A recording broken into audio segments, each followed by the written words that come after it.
Ever hear of the dark side of Oz? One that's not all rainbows and sunshine?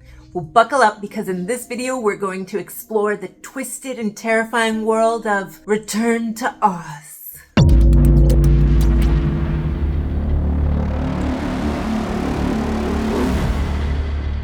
Fair warning, this video does have spoilers. Today we're exploring the forgotten memory of 80s cinema that's both a childhood nightmare and a historical lesson in film. I confess I had never heard of this film until I posted a YouTube video on Labyrinth, which explored that dark 1980s cinema. This film really struggled to become popular in the mid-1980s because it took a very dark tone and it wasn't whimsical and magical the way the 1939 classic Wizard of Oz was. Everybody knew and loved Judy Garland. You know, everybody can quote, "There's no place like home. There's no place like home."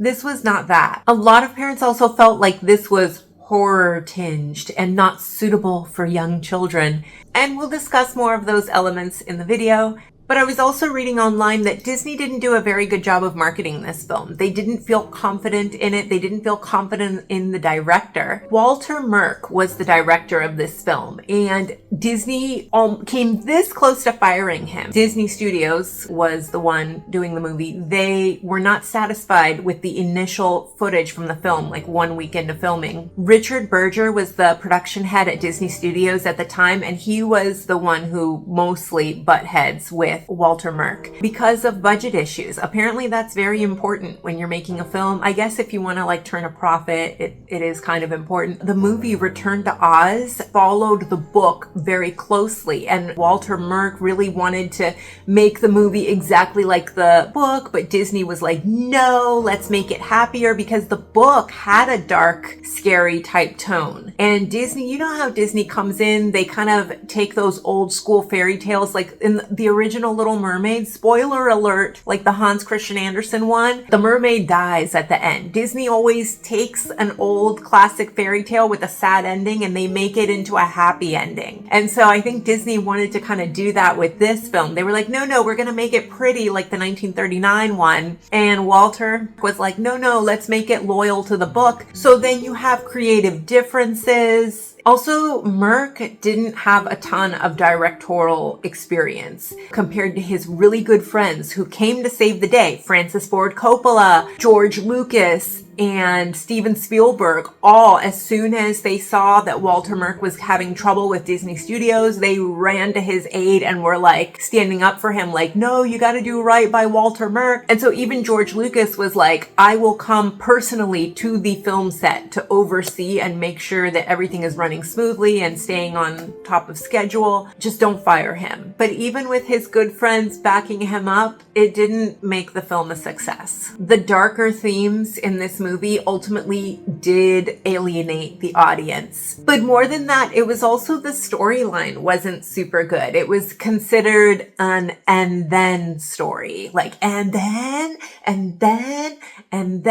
Apparently when you're doing storytelling, your story should be more of a but or therefore. And what's interesting to me is that I am one of those audience member people who does complain if the film deviates from the authenticity of the book. Like, I usually tend to think the book is way better than the movie, and I always want the movie to follow the book almost exactly. But then why is it then that this movie, when they try to follow the book closely, it flops? Why is it that Disney was right and they won this argument in that it alienated viewers with the darker tone? So comment below and let me know your thoughts and feelings. Maybe we can have some dialogue about that. So from what I was reading online, the people who really appreciate this film tend to, number one, they really like the visual effects, which I will say the visual effects were really good, especially for back then.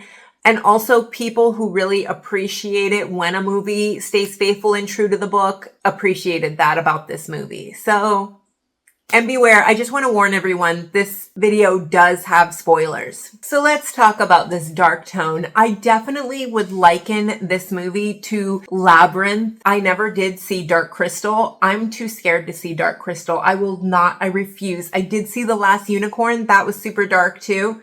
Comment below if you've seen Dark Crystal and how you think it compares to Labyrinth or Return to Oz. So the movie starts off with Dorothy in a depressing, sad situation. Her aunt is really upset that she still has these ideas that she went to this place called Oz. And so they're like, we gotta go take you to a doctor because you sound insane. We gotta fix you. And they pretty much drop her off at this insane asylum type place. The head nurse, or whatever you want to call her, whoever's in charge of Dorothy at the insane asylum, is really mean. She does little mean things like taking away the nice little lunch that her aunt packed, the looks that she gives her. She's very cold and throws her in this empty room. And yeah, she's left in this ugly room. The room seems kind of creepy and haunted, by the way, something with the mirror. I wrote in the notes, scary pumpkin. I don't even remember. There's some kind of connection between that scary pumpkin and when she goes to Scary Oz. Crazy room, headphones on machine had me scared for her. I don't know if they were going to electrocute her or what, electroshock therapy. So right there, parents were like, no, I'm not taking my kid to see a little girl go to an insane asylum to get electrocuted. A heartbeat noise. I personally don't like it when I'm watching a movie and I hear heartbeat noises. It's gross. It makes me think of physical, like human anatomy. I'm not into that. Screaming men in asylum. The machine moved.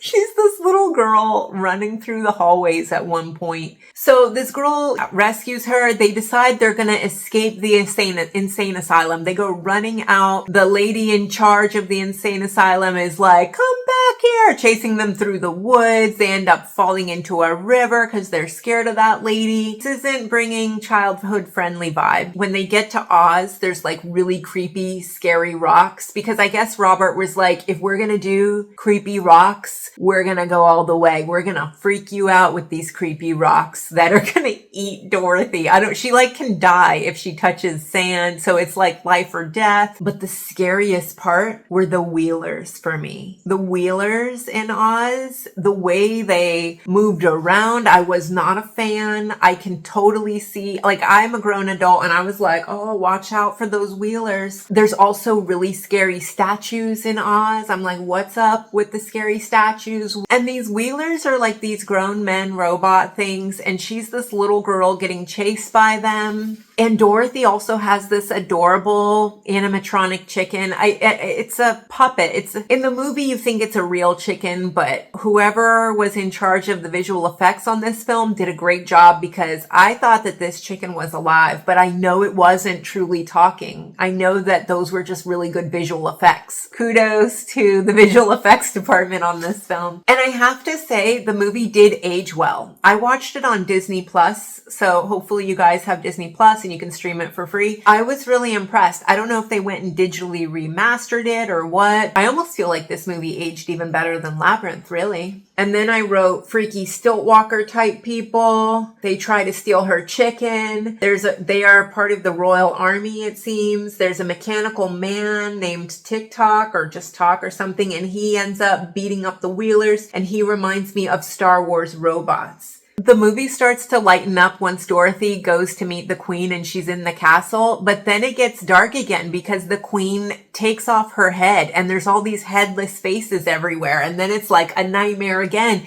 and then she's running. Like, all throughout this film, it is full of suspense because there's never a time when Dorothy isn't at rest or at peace or happy. It's always like flight mode constantly throughout the movie. I also got a lot of Nightmare Before Christmas vibes watching this film. Comment below if you've seen Nightmare Before Christmas. Do you feel that is true? I have never actually seen The Nightmare Before Christmas. Can you believe that? Maybe it was the pumpkin head in the movie was giving me Nightmare Before Christmas vibes. The stick hands. There's a moose head that hangs on the wall, which is kind of creepy, and it comes to life. There's a giant rock monster in this film. That's pretty creepy. So that's really the dark side. But you know, I gotta give this little girl props because she's out there and she's facing her fears. If it had been any other little kid, they would have sat in a corner and let the wheelers grab them and eat them or something, but not Dorothy. Dorothy's a survivor. One of the best parts of this movie are the visual effects. The fact that they hold up to this day and it still looks really good on film. I feel like that says something. There's a lot of practical effects. I still don't know how they did that chicken. I don't know how they did the pumpkin head. The wheelers, I do have a good idea because working in Disney Entertainment, seeing stilt walkers, I can visualize that. But there's a lot of things that I'm just like, how did they do that? What, I'm assuming green screen got used. Yeah, definitely green screen. But that chicken, I just couldn't get over that chicken. Comment below. Let me know what visual effects you most remember from this movie. Or did you prefer the moose? Did you like that robot? That robot was pretty cute. I'm not gonna lie. It was a little chubby robot, but it was lovable. I also want to make sure we talk about Dorothy, the lead actress in this film. Fairuza Balk was Dorothy Gale. It was her first screen role, and she was chosen out of 1,000 actresses who auditioned.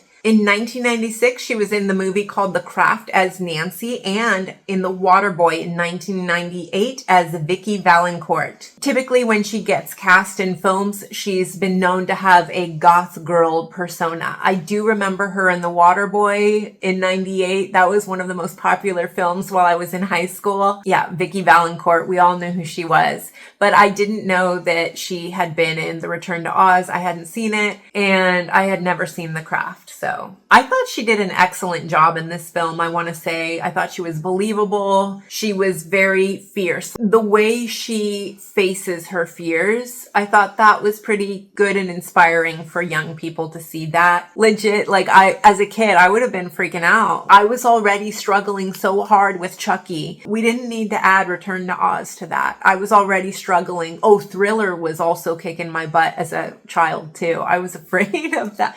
But I loved Michael Jackson. I don't know. So if you're a fan of 80s dark cinema and you haven't seen Return to Oz, definitely go check this one out. I did like it better than Labyrinth, and I thought I liked Labyrinth pretty well. Also, comment below and let me know if you're going to see the new movie with Ariana Grande called Wicked. I right now I don't feel a pull to go and see it because, to be honest with you, I'm not a huge Wizard of Oz fan. I like it because it's classic literature and I'm into classic lit. I like to know about it, but I'm like, is it really that good? I don't know. Let me know in the comments below what you think. Are you a hardcore Wizard of Oz fan, like of the original 1939 movie? Are you a fan of the books? Are you a fan of Return to Oz? Are you going to see Wicked? Like, where do you fall in that spectrum of fandom? Comment below. Let me know. Also, don't forget to subscribe to my channel if you want to see more random videos like this one. I sometimes like to perform on my YouTube channel. I'm really hoping to dabble in more of that in the future. Also, I like to review books and movies on this channel, so definitely subscribe if you want to see more of that. Hit that like button if you like this, share this video if you think somebody would be interested, and let me know, did you think Return to Oz was scary if you've seen it? Or was it like, meh? I kind of feel like it falls on the shallow end of horror films. Thank you so much for watching. I'll see you again soon. Bye bye.